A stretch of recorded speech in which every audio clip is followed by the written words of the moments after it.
ID না থাকে online হবে না। কি হবে না? তো পারমিট যদি ফেক হয় পিপিজেড হবে। আমি আপনাকে বুঝাই দিচ্ছি, যতক্ষণ পর্যন্ত একটা কোম্পানি আপনাকে পারমিট না দিবে পিপিজেড আইডি। আপনারা অনেকে সার্বিয়া যাবেন, আপনারা এজেন্সির সঙ্গে কন্ট্রাক্ট করবেন বা এজেন্সির সঙ্গে কথা বলবেন, কিভাবে কন্ট্রাক্ট করবেন, কিভাবে কথা বলবেন, তার কোনো কিছু আপনারা বুঝতে পারতেছেন না।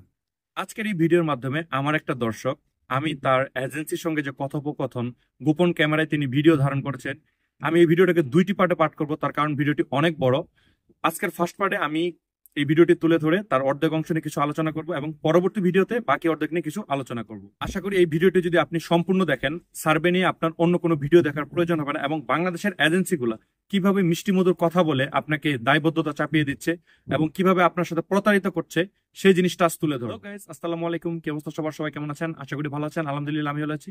বেসিক্যালি আজকে আমি আপনাদের সঙ্গে সার্ভের অত্যন্ত একটা গুরুত্বপূর্ণ এবং একটা গোপন সংবাদ, যেটাকে বলা হয়, আমার এক ভিউয়ার্স তিনি এজেন্সিতে গিয়েছিলেন, তার যে এজেন্সিটা সেখানে গিয়ে তিনি গোপন ক্যামেরায় তার কিছু ডাউট হয়েছিল।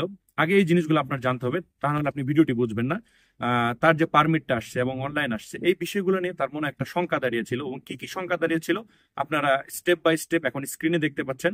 ঠিক এই সংক্রান্ত কারণগুলোর জন্য তার যে নাম্বারগুলো যে ছিল, আপনার পারমিটটা ফেটে যাচ্ছিল, তারপর হচ্ছে আপনার বিভিন্নখানে যে হ্যান্ড রাইটিং গুলো মিল পাচ্ছিল না, এই সকল কারণে তিনি কনফিউজ হয়ে তার এজেন্সিতে যায় এবং এজেন্সিতে যাওয়ার পরে তার যে কনফিউশনটা সেটা ক্লিয়ার করার চেষ্টা করে। সেই সাথে তিনি অত্যন্ত বুদ্ধিমান, যার জন্য এই জিনিসটাকে তিনি ভিডিও রেকর্ড করে আমাদেরকে এবং আপনাদেরকে দেখার সুযোগ করে দিয়েছে। তো চলুন এবার সেই ভিডিও রেকর্ডে যাওয়া যাক। তার আগে ছোট্ট একটা রিকোয়েস্ট, আপনি যদি আমাদের চ্যানেলে নতুন হয়ে থাকেন তাহলে অবশ্যই চ্যানেলটি সাবস্ক্রাইব করে দিবেন এবং পাশে বেল আইকনটি টিপে দিবেন। আর যদি অলরেডি সাবস্ক্রাইব করে থাকেন, thanks a lot. So let's get started video. তো চলুন ফার্স্ট অফ অল আমরা সেই কথোপকথনটা শুনে নেই। আইডি না থাকে অনলাইন হবে না। কি হবে না? তো পারমিট যদি ফেক হয় পিপিজেড হবে। আমি আপনাকে বুঝাই দিচ্ছি, যতক্ষণ পর্যন্ত একটা কোম্পানি আপনাকে পারমিট না দিবে পিপিজেড আইডি না দিবে ততক্ষণ পর্যন্ত অনলাইন হবে না। অনলাইন হলো মানে কি? পিপিজেড আছে। পারমিট একটা জিনিস হলো অনুমতি, যে লোকটা এটা নিলাম, কোম্পানি নিবে এই। আর সরকারের তরফ থেকে যখন পিপিজেড আইডিটা দিবে তখন হলো অনুমোদন পাবে, তখন হলো অনলাইন হবে। এর আগে অনলাইন হবে না।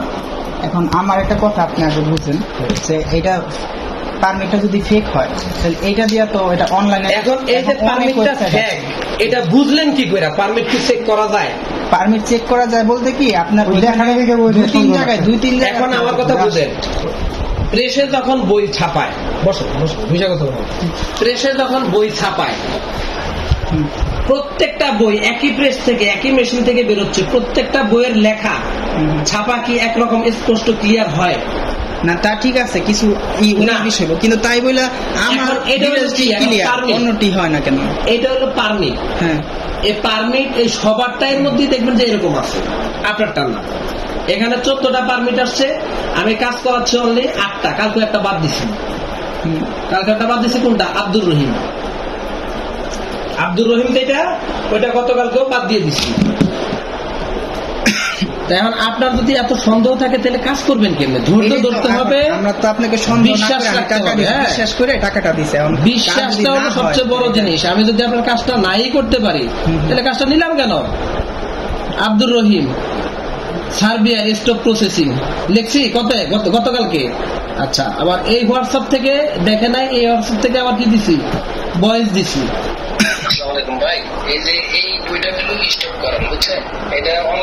যদি আমার কাজই না চলতো তাহলে আমি স্টপ করতে বলতাম।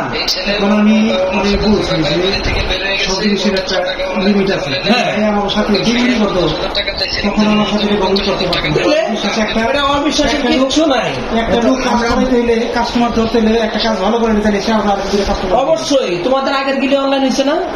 তোমাদের আগের যে গ্রুপ, দ্বিতীয় গ্রুপ কিন্তু অনলাইন হয়েছে, আপডেটিং প্রসেসিং আপডেটিং চলতেছে। আগের গ্রুপ যেটা, ওইটা হলো মনে করো যে এই মাসের 28-30 তারিখে পাবে, তোমাদেরটা যা পাবা অনলাইন জানুয়ারিতে। আপনি না বললেন 28 তারিখ বা 30 তারিখে? না, ওইটা তো হলো তোমাদের আগেরটা। 28 তারিখ 30 তারিখে পাবে তোমাদের আগেরটা। তোমাদের আগে একটা গ্রুপ আছে, ওই যে রিয়াক্টিয়ার যেটা আছে, ওরা পাবে এই মাসের 28-30 তারিখে। নর্মালি হচ্ছে তোমার ধরো পেমেন্ট করার পরে নর্মালি 60 দিন লাগে। কি অনলাইন হইতে? অনলাইন হইতে বলতে তোমার অনলাইনে আসতে, পিপিজেড সংগ্রহ করতে, অনলাইনে আপডেটিং দিতে। তো 60 দিনের আগে আমি আইডি পাসওয়ার্ড কেউ দিতে পারবো না। তোমাদের গ্রুপ, তোমাদের আগের গ্রুপ যেটা সেটা পাবে এই মাসের 28 তারিখ 30 তারিখে পাবে 60 দিন। এখন ভাই আমার কথা শুনি। আর আরেকটা কথা শুনে আমি তোমাদের বলি, আমি বুঝতে পারছি এখনকার পোলাপানের সমস্যা হচ্ছে ইউটিউব। এখন ইউটিউবে যে ব্যবসা করে সেও কমেন্ট করে, যে দালাল ও কমেন্ট করে, যে যেগুলো সার্ভিস দেয় না ও কমেন্ট করে, যে বই জমা দিচ্ছে ওও কমেন্ট করে। এখন এইখানে 12 জন লোক 12 বিষয়ে বই জমা দিচ্ছে, 12 জন লোক 12 রকমের কমিটমেন্ট করে, কথা বলে। 12টা দালাল 12 রকম ভাবে বুঝায়, 12 রকমের ভাবে কমেন্ট করে। ওগিলি পয়রা যদি তোমার মাথা খারাপ করো তাইলে কাজ হবে না। তোমার স্থির রাখতে হবে। আমার কাছে এই পারমিট পাইছে কবে? 9 তারিখ। কবে পাইছো? 9 তারিখ। 9 তারিখ। তোমাদের এই গ্রুপের এখন একজনের পেমেন্ট বাকি আছে, কিন্তু আমি কিন্তু পেমেন্ট দিছি। আমি পেমেন্ট দিয়েছি আজকে 20 দিন। না, আমার একটা জিনিস কি, আপনার যে সাইডে পিপিজেড নাম্বারটা আছে, ওই পিপিজেড নাম্বারটা দেখে আমার হয়েছে লাস্টের 2 সংখ্যা। পিপিজেড না তো, তুমি ওইটা পিপিজেড তোমার এখানে থাকবে না রে বাবা। বুঝতে পারছি, ওইটা একটা নাম্বার না আছে না? হ্যাঁ, ওইটা তো আপনি, ওইটা তুমি এইখানে কি লেখা আছে সেটা না, কোম্পানির যে তোমার ওয়েবসাইট আছে, ওয়েবসাইটের নাম্বারের সাথে ঠিক আছে, দেখছো মিলাইয়া? ওয়েবসাইটের নাম্বার এটা বসলে আসে না, কোম্পানির নাম দিলে তারপর আসে। কোম্পানির নাম দিলে তো আসবে। তুমি এই নাম্বার দিয়ে কি কোম্পানির নাম আসবে? অনেকে তো চলে আসে যে কেমন চলে আসবে যাদের অনলাইন হয়েছে, কিন্তু তোমার যখন আমি যখন একটা সার্ভার নিব, আমি যখন একটা সার্ভার নিব বা ওয়েবসাইট নিব, সেটাকে আমি কোনো নাম্বারে নিব না, আমার কোম্পানির নামে নিব। তুমি তো ইঞ্জিনিয়ার, শিক্ষিত, কোম্পানির নামে নিব। এখন তুমি আমার সেখানে রেজিস্ট্রেশন নাম্বার দিয়ে যদি সার্চ দেওয়া আসবে, নাকি আমার কোম্পানির নামে সার্চ দিলে আসবে? কোম্পানির নামে সার্চ দিলে আসবে। সেখানে যে দেখতে হবে তোমার যে ওই কোম্পানির যে 2টা জিনিস আমি তোমার দেখাই দিচ্ছি, 2টা জিনিস, সেই 2টা ঠিক আছে কিনা। এখন তোমার একটা পেপার দিলাম, এটা হলো প্রিন্ট কপি। এটার মধ্যে লেখা কম আসতে পারে, বেশি আসতে পারে, কালি হালকা হইতে পারে, ঘন হইতে পারে, এটা কোনো ফ্যাক্টর না। এখন তুমি যদি মনে করো নিখুঁত কেন হইলো না, তাহলে তো হবে না। তোমার কাজ হবে অনলাইনে। যখন অনলাইন হবে, অ্যাপ্রুভ হবে, তখন তুমি বুঝতে হবে যে আমার। আমি এটা কেন বলতেছি, কারণ অনেকে আপনার ওই যে আরেকজনের পারমিটটা কপি করে এমনি করে বুঝাই দিতেছে। আমি কি বলছিলাম, আমি যে পারমিট সবাই দেই না। কেন দেই না জানো? পারমিট দেওয়ার আগে এই কারণে হচ্ছে, আমি লেখাগুলো মুছে দেই না। এই যে তুমি যে অভিযোগটা নিয়ে আসছো যে ভাই লেখাটা মুলতেছে না, ম্যাক্সিমাম অফিস, অন্য কেউ যদি দেখো পারমিট দেওয়া থাকে, পারমিট কিন্তু কোম্পানির নাম, ইমেল অ্যাড্রেস আর এই নাম্বারগুলো এগুলো মুছা দেয়। কারণ এগুলো নিয়ে হচ্ছে পোলাপানার মাথা নষ্ট হয়ে গেছে, যেমন তোমার নষ্ট হয়েছে। তোমাদের গ্রুপের মধ্যে আর কারো হয় নাই না। আমি তো আপনারা একটু ঘাটছি করছি, অনেকের দেখা। তুমি ঘাটবা তখন যখন হচ্ছে তোমার অনলাইন হবে, আর তোমার অনলাইন হওয়ার পরে ঘাটার সুযোগ দিব না। তোমার অনলাইন হওয়ার পরে একদিন ডাকবো, আইডি পাসওয়ার্ড দিব, একদিন চেক করে চলে যাবা, আর চেক করতে পারবা না। আচ্ছা, আবার যখন অ্যাপ্রুভ হবে তখন বলবো যে অ্যাপ্রুভ হয়েছে, টাকা পয়সা রেডি করো, তখন আবার একটা স্ক্রিনশট দিব। এখন ওর সংগ্রহ রাখছে কোথায়? ওই যে লেখা লাস্টে 2টা 2 রকম, আর ওখানে হারিয়ে ঝাপসা উঠছে, আবার এক জায়গায় শিক্ষিত ছেলে তুমি দেখবা যে আমার যে কোম্পানির যে ওয়েবসাইটে গেলে, কোম্পানি ওয়ালে গেলে, তোমার যে কোম্পানির নাম, সেখানকার এর সাথে আমার লেখাগুলো ঠিক আছে কিনা, সবকিছু একুরেট আছে কিনা, এটা মিলে দেখবা। আমার কোম্পানিটা অ্যাক্টিভ আছে কিনা এটা দেখবা। এর চেয়ে বেশি এখানে দেখার কিচ্ছু নাই। এর চেয়ে বেশি এই যে পারমিটে দেখার কিছুই নাই। পারমিট কিছুই না। পারমিট পাইলে যদি তোমার বিষয় হইতো, তাহলে সার্বিয়া থেকে, বাংলাদেশ থেকে সার্বিয়ার লোক তো 50 লাখ। কত? ন্যূনতম 50 লাখ মানুষ যেত। যে পরিমাণ মানুষ আবেদন করে, যদি এই পরিমাণ পারমিটও তো এই পরিমাণ দিছে না? ভিসা কি এই পরিমাণ হয়েছে? এতে তুমি বই জমা দিছো, তোমার যে ভিসা হবে গ্যারান্টি আছে? নাই। ততক্ষণ পর্যন্ত গ্যারান্টি নেই যতক্ষণ পর্যন্ত অ্যাপ্রুভ না হবে অনলাইনে। প্রথম আসবে রিকোয়েস্ট সাবমিটেড, এরপর রিকোয়েস্ট আপডেটিং, এরপরে আরো 2টা ধাপ আছে, তারপর আসবে রিকোয়েস্ট অ্যাপ্রুভেড। অ্যাপ্রুভেড যেদিন হবে ওই দিনে আমি বলবো যে আল্লাহ বাড়িতে যা ওই গরু দলাইটা তোমরা আল্লাহ মিলাদ করাও। অ্যাপ্রুভেড মানে কি 100% ভিসা। এটা কি এখন বইটা এম্বাসিতে জমা দিব, আমার স্টিকার লাগাই দিবে। আর যদি অ্যাপ্রুভেড না আসে, তোমার ভিসা হবে না হবে। অ্যাপ্রুভেড যদি না আসে, যদি লেখা আসে ক্যান্সেল, তাহলে তুমি বাদ। অফিসে আসবা, টাকাটা নিয়ে যাবা, বইটা নিয়ে যাবা। আর যদি অ্যাপ্রুভেড আসে, তাহলে আমি বলে দিব যে শিমুল তুমি বাড়িতে গরু টরু ধোয়া দিয়া রেডি হও, খাওয়া করতে রেডি হও। আর একটা কথা ভাই, ইন্ডিয়াতে যে জ্ঞান দান করতে আছে, এখন কি আপনারা রেডি করা পারবেন? আমি আপনার দিই যতই জ্ঞানদার থাকে, এখন কি বাংলাদেশ থেকে ইন্ডিয়া মানুষ যায় না? আর একটা জিনিস হলো, আমরা ইন্ডিয়া না গেলে আমাদের সমস্যা নেই, ইন্ডিয়ানদের সমস্যা। সমস্যা ইন্ডিয়ানদের।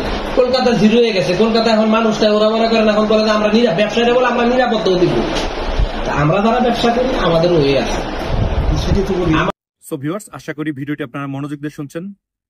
ভিডিওটি যদি ভালো লেগে থাকে এবং ইনফরমেটিভ মনে হয় তাহলে অবশ্যই লাইক কমেন্ট এবং শেয়ার করবেন, অ্যাটলিস্ট আমাকে সাপোর্ট করার জন্য আমার চ্যানেলকে সাবস্ক্রাইব করে রাখবেন। তো চলুন এবার কথা বলা যাক। এজেন্সিটা আপনাদেরকে বলতেছে বা সেই ভাইটাকে বলছে যে পিপিজেড যে ভেরিফিকেশন নাম্বার সেটা ছাড়া অনলাইন হবে না, এবং পারমিটের ক্ষেত্রে সেই জিনিসটা খুবই ইম্পর্টেন্ট, অনলাইন হওয়ার ক্ষেত্রে সেই জিনিসটা খুবই ইম্পর্টেন্ট। পরক্ষণেই শেষের দিকে তিনি আবার বলতেছে পারমিট জাস্ট একটা অনুমতি মাত্র, পারমিট তেমন কোনো ভ্যালু করে না। আবার পরক্ষণে আপনাকে বোঝাচ্ছে যে এইখানের যে হ্যান্ড রাইটিং গুলা যা বিভিন্ন ধরনের ফন্ট থাকে এগুলো প্রিন্টিং প্রেসের মাধ্যমে দেখা যাচ্ছে, বই ছাপালে বিভিন্ন ধরনের কথা আপনারা শুনছেন। কিন্তু আমার প্রশ্নটা হচ্ছে সার্বিয়ার কোম্পানি থেকে যে পারমিট গুলো বের হয় সেটা বেসিক্যালি সার্বিয়া একটা ইউরোপিয়ান কান্ট্রি, সেখানে এমন ভুল হবে না যে ফন্ট গুলো আপনার একটা ছোট একটা বড় হবে, এবং সেই কোম্পানি থেকে প্রিন্টিং প্রেসের মতো বই আকারে পারমিট বের হবে না। ভাইটাকে ভুজুং ভাজুং বুঝ দেওয়া হয়েছে। অবশ্যই একটা একুরেন্সি, মানে একদম যে একুরেট, একদম যে জেনুইন, ঠিক সেইভাবেই কাজবাজ হবে সার্বিয়া থেকে যদি কোনো কোম্পানি রিয়েল ভাবে পারমিট ইস্যু করে। আশা করি এই জিনিসটা ক্লিয়ার। তবে আপনাদের কাছে আমার প্রশ্ন হচ্ছে, এই ভিডিওটা দেখার পরে আমাকে কমেন্টস করবেন যে এই যে ভাইটা এখানে গিয়েছিল তাকে যে বুঝগুলো দেওয়া হয়েছে, এবং ভাইটা অত্যন্ত চালাক এবং সাহসী, তাকে আমি ধন্যবাদ জানাই। তার কারণ তার যে ডাউট গুলো ছিল তিনি একদম এজেন্সিকে প্রশ্নবিদ্ধ করছে।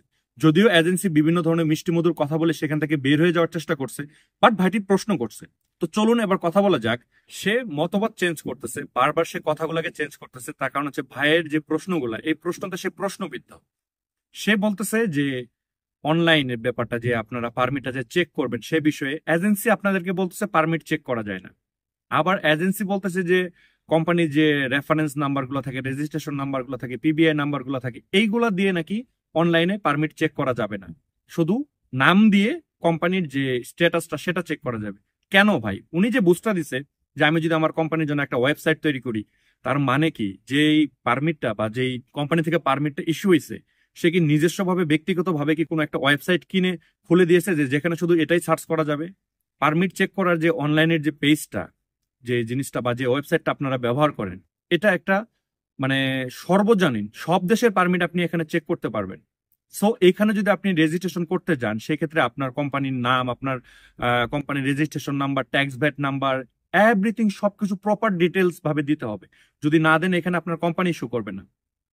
সে যে কথাটা বলছে যে শুধু নাম দিলেই বের হবে, অন্য কিছু দিলে বের হবে না, তার মানে হচ্ছে যে এখানে কোনো ঘাবলা রয়েছে।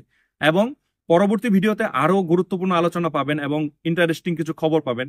এই পারমিটটা আমি ছোট্ট করে ধারণা দিচ্ছি, পারমিটটা 19 দিনে বের হয়ে আসছে। হ্যাঁ, উনি একটা কথা ঠিক বলছে, তিনি অবশ্যই একটা ভালো কথা বলছেন যে আপনার অনলাইন হলে আপনারা বুঝতে পারবেন যে আপনার ভিসাটা হবে কি হবে না। হ্যাঁ, এটা আপনার ভিসা হওয়ার জন্য খুবই জরুরি যে আপনার অনলাইন অ্যাপ্রুভাল আসতে হবে। তার মানে এই না যে আপনার অনলাইন অ্যাপ্রুভাল হলে আপনি 100% ভিসা পাবেন। আপনারা যারা সার্বিয়া আসতে চাচ্ছেন তারা অবশ্যই সার্বিয়া সম্পর্কে অনেক খোঁজ খবর রাখেন। এরকম অনেক ভাই আছে যারা অনলাইন অ্যাপ্রুভাল পেয়ে গেছে, বাট যখন তাদের যে ইনভেস্টিগেশনটা হয়, যে ভিসাটা যখন আপনাকে দিবে তার আগে যে তারা কোম্পানিতে যোগাযোগ করে, কমিউনিকেশন করে এবং বিভিন্ন আপনার কোম্পানির ট্যাক্স ভ্যাট এভরিথিং সবকিছু ঠিকঠাক আছে কিনা এগুলো যখন চেক করে, সেই সময় গিয়েও আপনার ভিসাটা রিজেক্ট হয়ে যায় বিভিন্ন ডকুমেন্ট শর্টেজের কারণে এবং আপনার কোম্পানি ঠিক না থাকার কারণে। অনলাইন হয়ে গেল, আপনি বাসায় যান, গরু জবাই করে বিভিন্ন জনকে খাওয়ান, আপনি সার্বিয়া চলে গেছেন। কত সুন্দর একটা কথা বলে দিল, ইম্পসিবল। ঠিক আছে, সো আমি আপনাদেরকে বলবো, আশা করি এই ভিডিও থেকে আপনারা বুঝতে পারছেন যে এজেন্সির সঙ্গে আপনার কিভাবে কথা বলতে হবে। ভাইটা যদিও অনেক কথাই বলছে, বাট কিছু কিছু জায়গা এজেন্সি যে জিনিসগুলো যেভাবে বুঝাইছে ভাইটা সেভাবেই সায় দিয়েছে। ঠিক আছে, কিন্তু এখানে ছাড় দেওয়া যাবে না। সে বলতেছে 60 দিনের আগে আপনাকে পিপিজেড ভেরিফিকেশন নাম্বার দেবেন। আরে ভাই, আপনার পিপিজেড ভেরিফিকেশন নাম্বার ছাড়া তো আপনি অনলাইনে আবেদনই করতে পারবেন না। তো কেন আপনাকে তারা দিবেন? তার কারণ হচ্ছে আপনি যদি এখনই চেক করে জানতে পারেন যে আপনার এটা ফেক, এর জন্য আপনাকে দিবে না। পিপিজেড ভেরিফিকেশন নাম্বার এবং আপনার যে জিমেল আইডি দিয়ে আবেদনটা করা হয় সেটা আপনার রাইট আছে আপনার নেওয়ার। ঠিক আছে, সে যদি আপনাকে না দেয় তো আপনি তার সামনে বসে একবার আপনি সেই জিনিসটাকে আপনার মোবাইলে, আমি বলবো না যে তার কম্পিউটার, আপনার নিজস্ব যে ফোনটা রয়েছে সেই ফোনে সার্বিয়ার অরিজিনাল ওয়েবসাইটে গিয়ে আপনার সেই আইডি পাসওয়ার্ড দিয়ে এবং পিপিজেড ভেরিফিকেশন নাম্বার দিয়ে আপনি একবার দেখেন যে আবেদনটা কত দূর হলো। পিপিজেড ভেরিফিকেশন নাম্বার ছাড়া আপনার অনলাইন যে আবেদনটা বা অনলাইন অ্যাপ্রুভালের জন্য আপনার বসে থাকেন সেই জিনিসটার দ্বিতীয় স্টেপেই যাওয়া যাবে না। এটা মাস্ট এবং ম্যান্ডেটরি এবং ইম্পর্টেন্ট একটা জিনিস। এই জিনিসটা আপনাকে দিবে না। ঠিক আছে, সে যদি না দেয় আপনার ফোনে একবার মানে লগ ইন করে দেখাতে তো কোনো সমস্যা নেই। তার কারণ হচ্ছে এজেন্সির যে কম্পিউটার তারা ড্রাফট রিকোয়েস্টে রাখে এবং বিভিন্নভাবে সেভ করে রাখে, সেখান থেকে আপনাকে দেখিয়ে দিলে আপনি বুঝতে পারবেন না। বাংলাদেশের যে এজেন্সিগুলা তারা পৃথিবীর অন্যান্য দেশের যে লোক বা প্রযুক্তিগত দিক থেকে আইটি সেক্টরে যারা বিশেষজ্ঞ তাদের চেয়েও 10 ধাপে এগিয়ে। যদি এরকমটা নাই হতো তাহলে বাংলাদেশের মতো একটা ছোটখাটো দেশে এই সার্বিয়ার ফেক ওয়েবসাইট খোলা হতো না, যেখানে গিয়ে মানুষ ভিসা চেক করবে, ভিসা সার্চ করবে ঠিক আছে কিনা। আপনারা সবাই জানেন যে স্ক্যাম গুলো সার্বিয়া বাংলাদেশে হয়। সার্বিয়া আপনি আসতে পারবেন, এখানে আপনি সাপ্লাই কোম্পানিতে আসতে পারবেন, এখানে আসার পর আপনার গেম দিতে হবে। বিগত দিনে অনেক ভিডিও দিয়েছি, অনেকভাবে আলোচনা করেছি। আশা করি এই ভিডিও থেকে আপনারা অনেক কিছু ইম্পর্টেন্ট এবং কোন কোন জিনিসগুলো কিভাবে আপনার এজেন্সিকে ধরতে হবে, আশা করি এই জিনিসগুলো বুঝতে পারছেন। ইনশাআল্লাহ পরবর্তী ভিডিওটা আরো বেশি গুরুত্বপূর্ণ হবে এবং আরো বেশি ইন্টারেস্টিং হবে। সেই ভিডিওটি দেখার অনুরোধ জানিয়ে আজকের ভিডিও আর বড় করতেছে না, অলরেডি অনেক বড় হয়ে গেছে। সো আজকের ভিডিওটা এখানে শেষ করতেছি। সবাই ভালো থাকবেন, প্রতারক থেকে বেঁচে থাকবেন। আর একটা কথা, আমি আমার লাস্ট একটা ভিডিও আপলোড করেছিলাম, অনেকে অনেক ধরনের কথাবার্তা বলতেছেন, ভাই আমি নিজে কোনো ভিসার কাজ করি না, আমি পার্সোনালি কোনো ভিসার কাজ করি না, আমি জাস্ট ইনফরমেশন শেয়ার করি। সেক্ষেত্রে আমার বিগত দিনে একটা ফেক পেজ খুলে বিভিন্ন ধরনের প্রতারণা করা হয়েছিল। আমি অলরেডি সেটা আমার ইউটিউব চ্যানেলে এবং আমার পেজে দিয়ে দিয়েছিলাম। এখন সেই পেজের দ্বারা যদি আপনারা কেউ প্রতারিত হয়ে থাকেন, সেই দায়ভারটা তো আমি নিব না। আপনি যার সঙ্গে ডিড ডকুমেন্টস করছেন, আপনি যার সঙ্গে লেনদেন করছেন, আপনি কি তাকে একবার ভিডিও কলে দেখছেন? আমাকে কি একবার ভিডিও কলে দেখছেন? কেউ একজন আমার একটা ভিডিও ডাউনলোড করে একটা পেজ খুলে ছেড়ে দিল এবং বললো ভিসা আমরা দিব বা আমরা ভিসার কাজ করবো, আর আপনি মানে ওটাই বিশ্বাস করে আমাকে চার্জ করবেন? এতটা সহজ সরল বা এতটা বোকা হওয়ার মতো সময় এখন না, কারণ এখন 2025 সাল আসতে যাচ্ছে। আপনি স্মার্ট হবেন, সমস্ত পৃথিবী স্মার্ট হয়েছে। সো আমি বলবো সবকিছু জেনে বুঝে খুঁজে তারপরে ভালোভাবে যাচাই বাছাই করে তারপর আবেদন করেন। আর একটা কথা সবসময় বলি, অনলাইনে কখনো কাউকে বিশ্বাস করবেন না, বিশ্বাস করে কোনো টাকা পয়সা লেনদেন করবেন না। সো ভিউয়ার্স, ভিডিওটা বড় করতেছি না, পরবর্তী ভিডিও দেখার অনুরোধ জানিয়ে আজকের ভিডিওটা এখানে শেষ করতেছি। সবাই ভালো থাকবেন, আমার জন্য দোয়া করবেন, আপনাদের জন্য দোয়া রইল। আসসালামু আলাইকুম।